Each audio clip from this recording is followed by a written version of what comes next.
welcome to this episode of Pardon Your French podcast with Stephanie, Lauren. and Vanessa Shernock.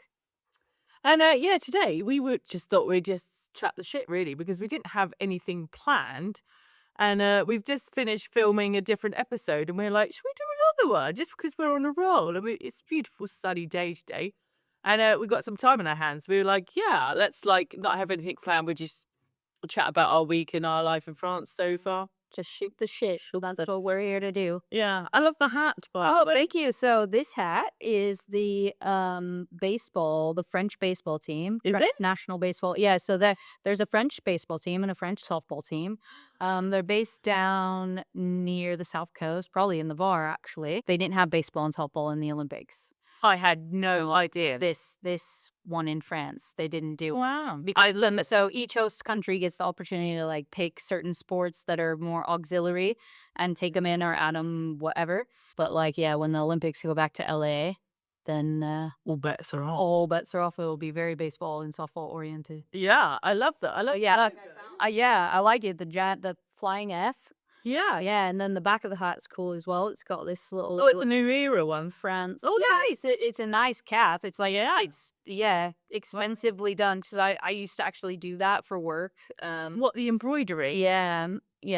So I ran the embroidery room for a company called Solo Sports, which was a local company to my area. Oh, That did all the like uniforms and stuff for pretty much like loads of companies and stuff, and did all the screen printing. I didn't do screen printing. I washed the screen. I bought a machine. I don't know what got into me one day. I made my dad drive about 300 miles to pick up a screen printing machine. And then I got it home and I was like, oh my God, my dad had to move out all his tools. It took up the whole. Was it one of those like big circular many? Oh, and I had like. What did you eat with it? I think I binned it. No, I probably binned it. No, I mean, it had about like 6 different hand things like coming off it. I think I did I painted one thing and went, I'm over it now. That's like the story of my life. I wanted to do embroidery too, so I went and got so this is a whole podcast itself, how I got locked in a taxi in San Francisco after I went to Camp America. And then I got a tattoo made. So I had a company called Baby Beautiful and I designed and created custom baby clothes. I've done it all. You've done it all. Well, I would then, after I bought the screen printing machine, my dad was like, are you over this now? And I was like, no, I'm not. I need like $5,000 to go, this machine. And he was like, go away, Steph. And I did, but then I did come back. I had a hip hop clothing shop, like back in the year. Oh, when was it? No, I just left school in 1998. So around 2001, I think, I was a hip hop era. Yeah. I started going clubbing like 6 days a week, and I only didn't used to go out on a Tuesday because the clubs were shut on a Tuesday. And I used to go out, and it was just back in the days of good R&B music, and it just started that phase. And do you remember Ed Hardy? Yes, I remember Ed Hardy. They still exist. Well, they do. So I actually got a license, and I imported all the Ed Hardy gear into the hip hop clothing shop, which I shared with my friend in Southampton, and people used to travel from all over because we were the only stockists, and it was like amazing at one point. And then they bought out another brand which was much nicer called Smet. So it was again by Christian Audiche, like the tattooist guy who created Ed Hardy. So actually upstairs, I'll give you one. I've got like the most amazing like tattoo Christian Audiche Smet hats. And I like the hat. I like a hat too. I've got loads of Ed Hardy underwear. They used to have like the tigers and the. Well, like I know what the artwork looks like. Yeah, it looks like like old tattoos. Yeah. But oh my God, like a pair of pants, like literally Underpants. Yeah, underpants would cost about £65. Like they used to retail incredible prices. I've got the catalogue upstairs. I'll show it to you. But I've still got about 50 baseball caps upstairs. What? Yeah, I don't know. I don't even know what I did with the rest of it. So I have like obviously ADHD or something because I come up with these ideas. I'm an ideas person, but then I get bored and I'm like, on to the next. And that's what brings us together today. And here, My conversation, because it's like that. My conversation is like my life. Like I go from here to here to here to here to here. So it probably doesn't make sense for anyone else apart from you. Well, yeah, I mean, I spend a lot of time with people with ADHD. Yes, You must be used to it. I I know. used to it by now. Yeah, but like, I think it's really cool that you've got the flavor of life in so many different ways. You've tried different things. So that was one thing that I always struggled with as a kid.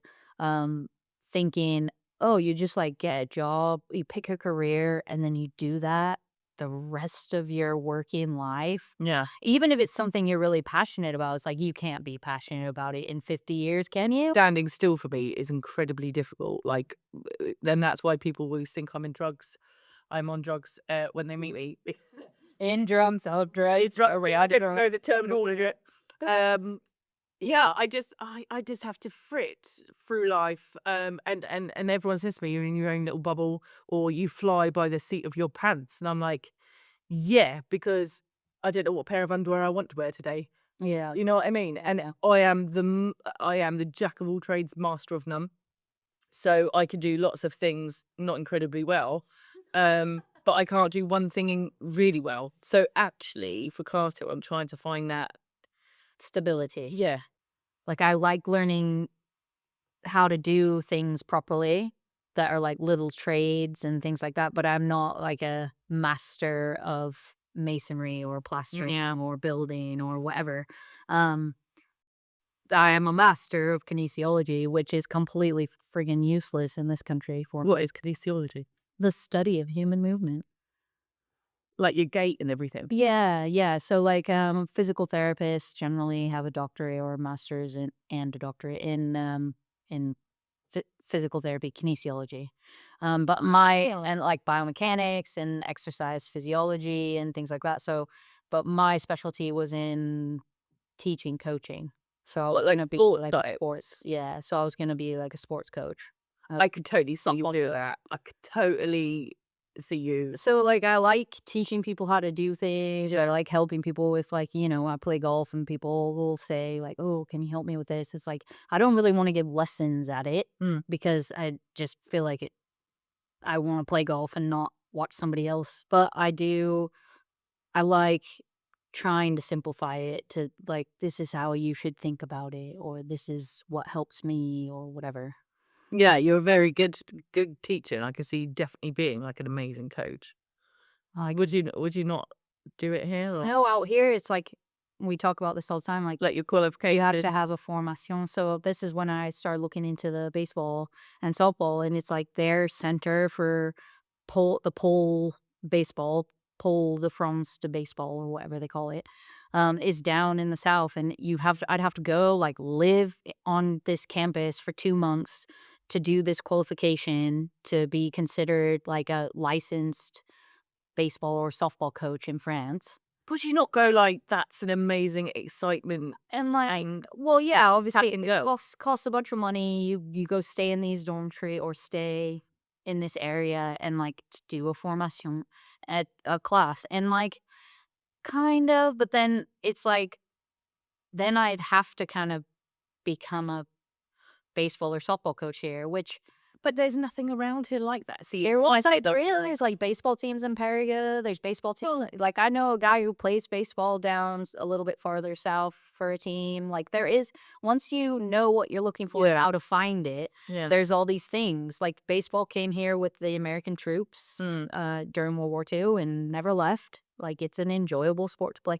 These sports are everywhere. Like, I know two guys that play golf at Santamillion who are English. They played baseball in the UK and then came over here as kids and then moved here and played for baseball teams there and went to university in California and then played at played baseball for a university that my university used to play against. No way. Yeah. That's a funny connection. Yeah, it's good. It's just it's like, I always, like you do, that's in the past. That's like a past life. Like, it's okay to have many past lives. Like, it's okay to learn, get really good at something, and then move on to a new thing. Yeah. I think I'd rather get really good at doing my taxes.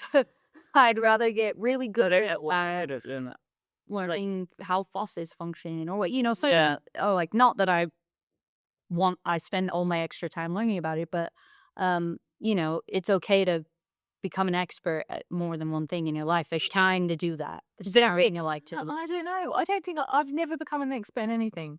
I've always failed at everything. Like, and I'm not judging myself. I don't care. I don't hold myself like a failure for trying loads of different stuff and not either then loving it or wanting to do it forever or finding more than that moment of joy in it.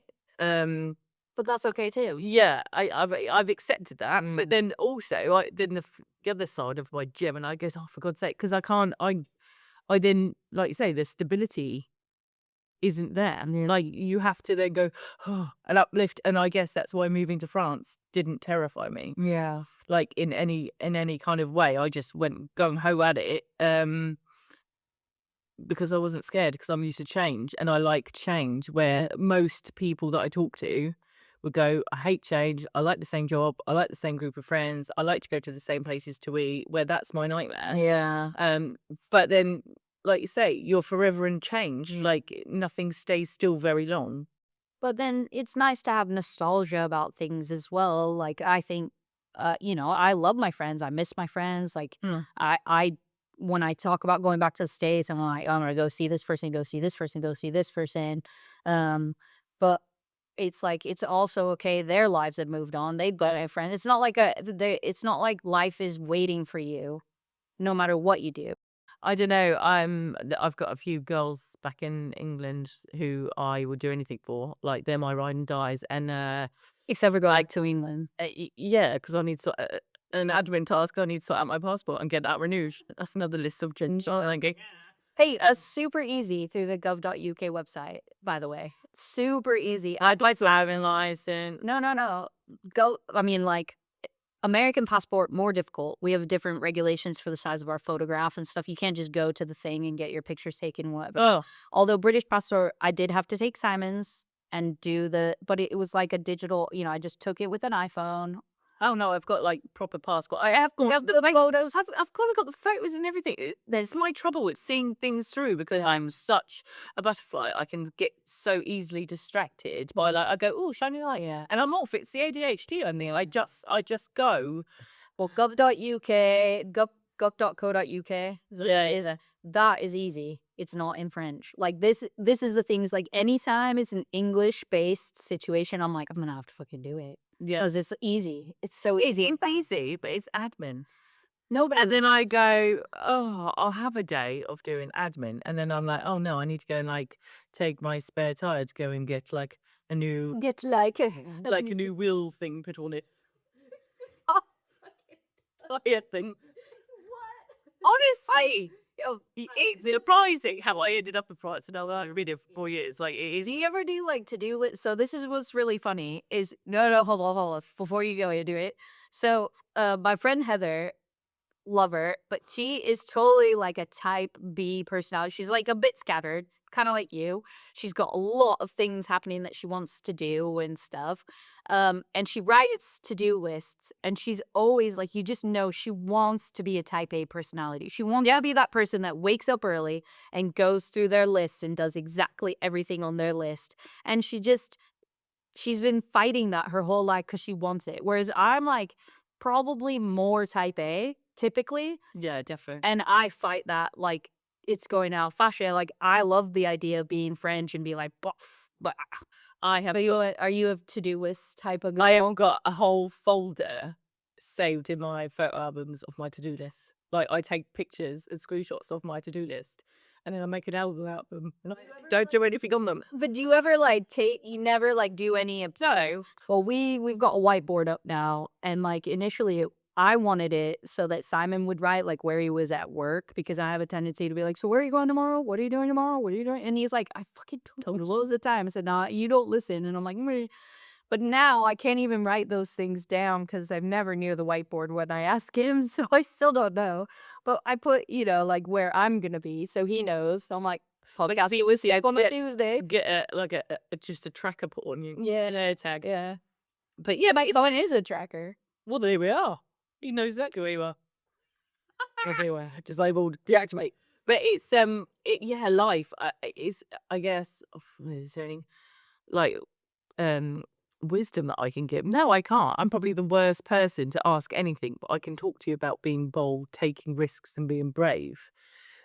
Like I've got that entrepreneurial spirit, but I always I realize that I can have the idea, but I can never see anything through. Um, I need that. But you do. I bet you're later.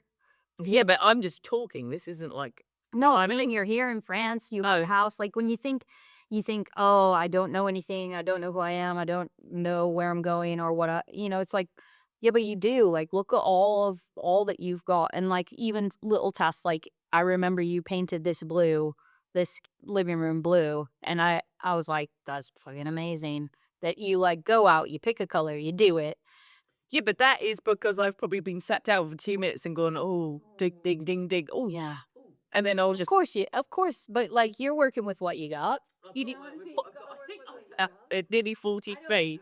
like I don't think yeah, I don't think you should be down on yourself about it. It's like you have accomplished a lot in your life.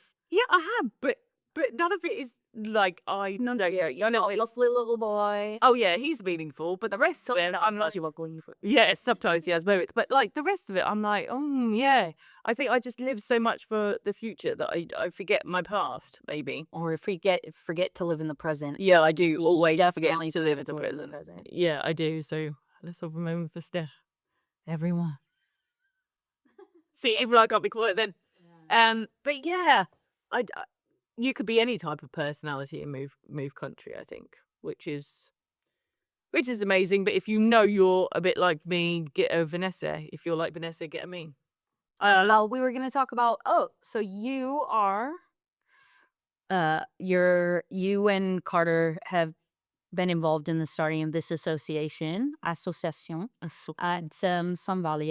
Yeah, yeah. I have to say, it was my friend Natalie, sweet, who's been on the podcast, and her neighbour Therese, wanted to do something for the community, but obviously needed more people to get involved in ideas and suggestions and stuff. Yeah. So it was only very recent. I can't remember when it started. Maybe like March. So it's only really recent that we had our first ever meeting in their local community. It was like right after we did the first episode. Yep. When was that? 4th of April was our first. Oh, 4th, yeah, no, 4th of April. So it's really new. Yeah. And it was our first meeting. There was probably 30 local people. So in St. Vallier, where I live, there is 144 inhabitants, right? All right. But you wouldn't know it. I mean, I don't even know how many kilometers St. Vallier covers, but it is quite a big commune. But you can go like from here to Baaaaaack, which is like 8 kilometers, and not see one person. You know what I mean? Walking, driving, or anything. But there is 144, and then I was like, wow, I don't know any of these people apart from my near neighbours. So and actually, it's something for Carter to get involved with. So we went to our first meeting. Everybody came up with some really great ideas. And one thing I love about France, it's like, let's do like a night walk. Let's get drunk and go to each other's houses.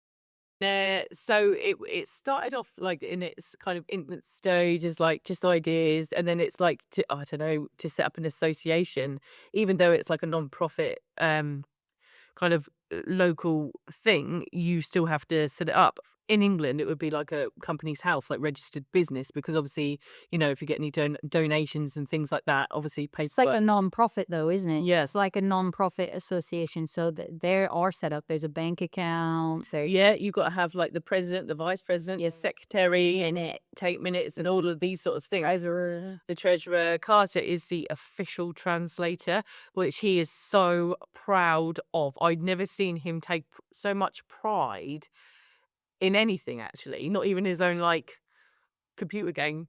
Like, yeah, but he said he's already like lied about what he's. oh yeah, Yes, he's only translating for like you and Natalie, isn't he? And she knows redoing. Yeah, that's very good at French. Although he does apply your English to French as well. Yeah, backwards and forwards. But yeah, I think it's given him a little like title, so he's like walking around like he's like the man now of St. Willie. Yes, we had our first meeting. There was a whole couple of whiteboards. You would have loved it.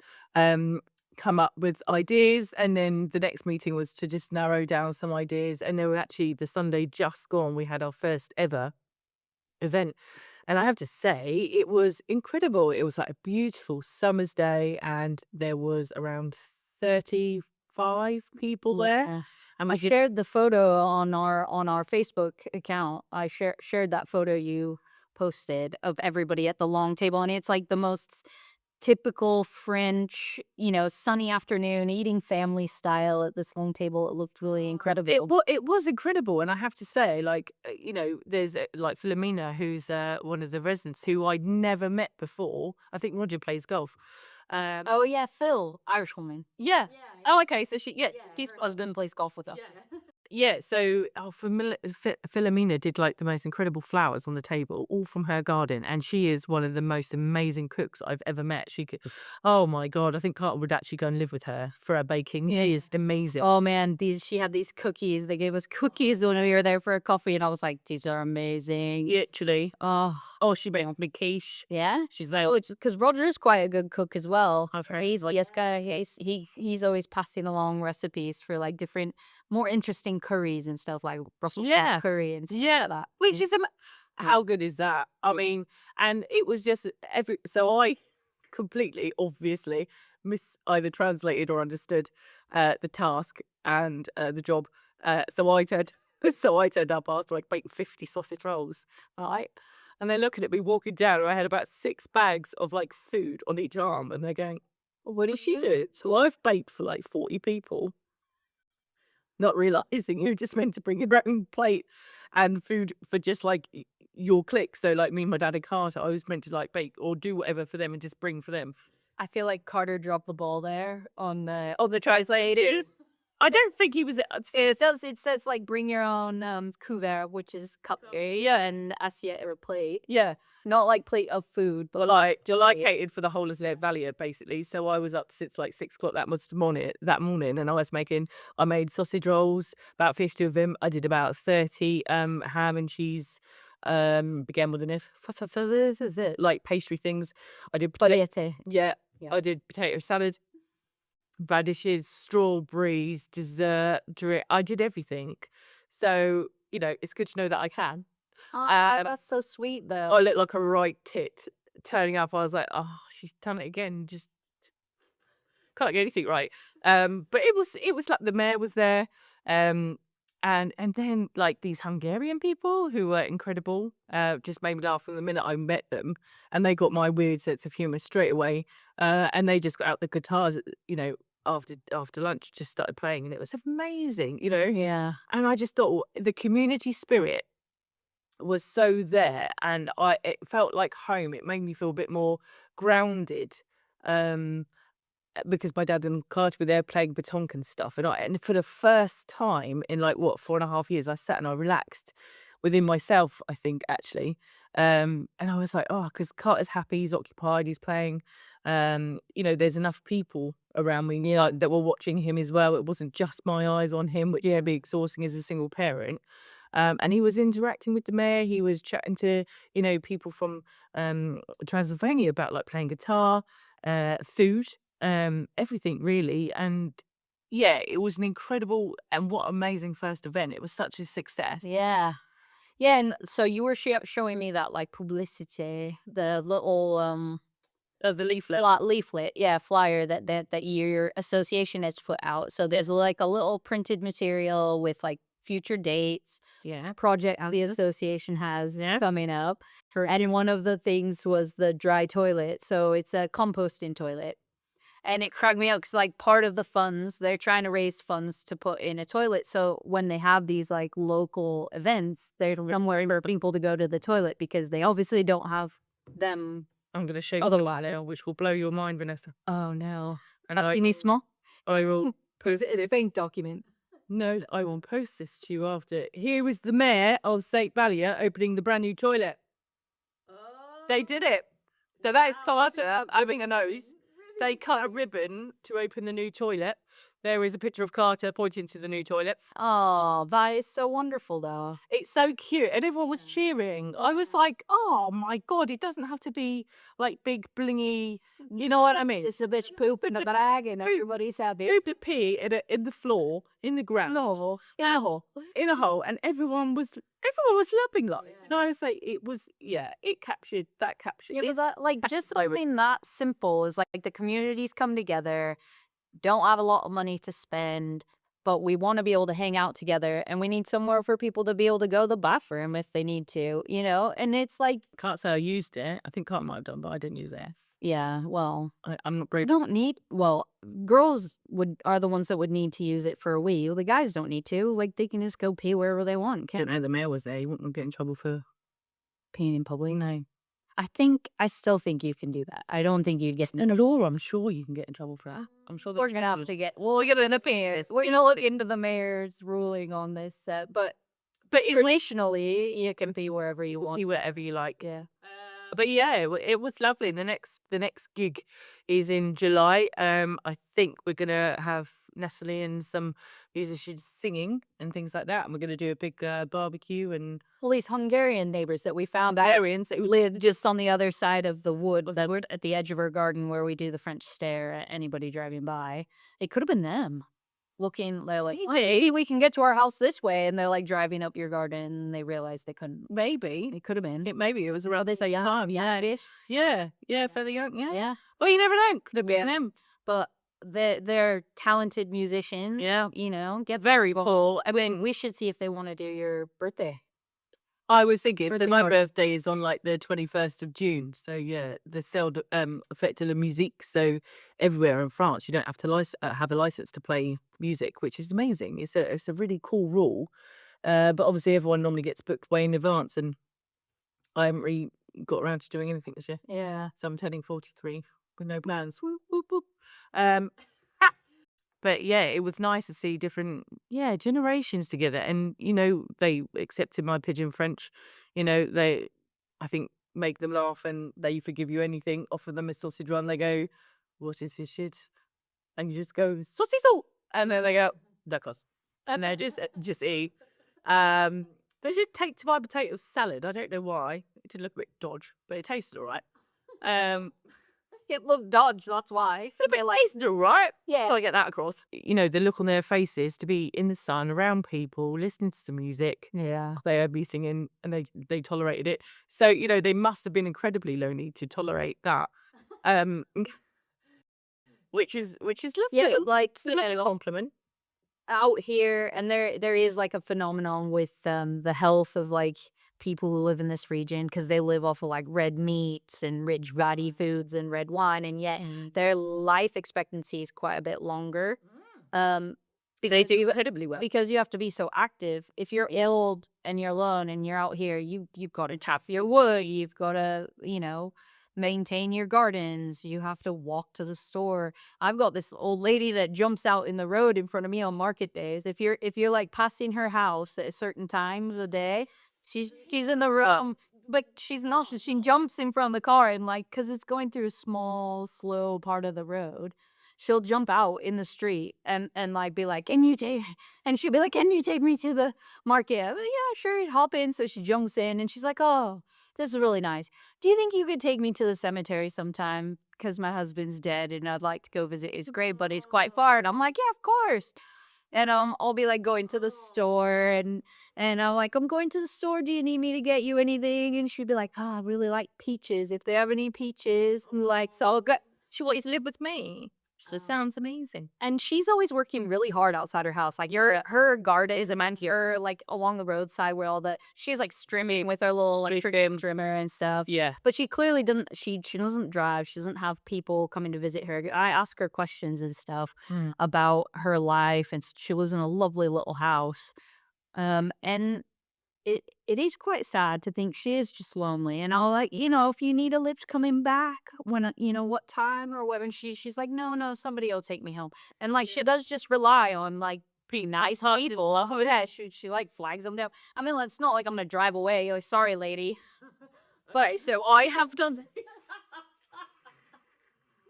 Evil, you. Yeah, evil. Okay. So I didn't realise that this was a thing. So somebody's like flagging you down. I know they were awful. It's the same band every time, right? So I need to do some digging on him because It's different picking up a man, no matter what age. I was by myself the first time I saw him, and he had a can in his hand, and I was like, "Oh, obviously he's broken down." And I thought, but I've been, but I was like, I've been on this straight road for ages, and there is no car. So me that watches too many serial killer like documentaries and stuff was like, oh, he's probably lying. He's probably just using this. He's gonna light me on fire. This as a prop to get into my like anybody's car, not particularly mine. And I was like, so I go like, I can't even look him in the face. I'm going, oh my god. Like my mum's going, and so I've gone past him, and then I was like, right, okay, made it, and then I haven't seen him anywhere else. And then a few weeks after that, Carter was in my car, and he didn't have a jerry can, but he was walking up that same road, and I'm like, well, this is weird. Same guy, he must live around here somewhere, and he puts out his thumb for like a hitchhiking thing, and I'm like, but now I've got Carter in the car, I can't risk it. And then I saw him again. And I'm like, I must change cars. It's just right by this guy. He doesn't recognise me. Actually, it's like really awkward because it's obviously an English car because I'm on the wrong side. So he's like, Oh, the British lady. but I'm like, if I'd had a conversation with him because he knows my neighbours, or I knew kind of who he was, it would. I'm going that Or way. he was an old lady. If he was an old lady, I'd probably think I've got a better bet. If she decided to get out a knife, I might more of a chance. So yeah, I haven't ever picked him up. So I will find out who he is. When you've got Carter in the car next time, just like roll the crap the window and be like, Carter, no, just like, yeah, lock the doors and crap. Oh, you come clear. Do you need a lift somewhere, sir? Oh, yeah. I just haven't picked him up yet. So I do feel rather guilty about that. So if you've got any hitchhiking stories, good or bad, share. Yeah, I think actually one of my things, if you're looking to move to France or you do have a second home here even, please integrate with your community because you'll be amazed at how many people are actually there, how many lonely people there are, especially like the elderly people who aren't mobile enough to get, because we are so spread out, who aren't able to get to, easily to somebody else's home or ride a bike there or drive even. Thank you for watching. Oh yeah, thanks for watching this episode of Pardon Your French podcast. And don't forget to like, subscribe, and follow us on all our social media platforms. That really helps us. And do watch and subscribe on YouTube. We're getting our hours in. We're clocking up the hours, and we're doing our work. So your support actually has been incredible, and we really appreciate it. We can't actually believe how much you lot like it. So yeah, bravo to you. thank you so much. We love you. Bye. Cheers.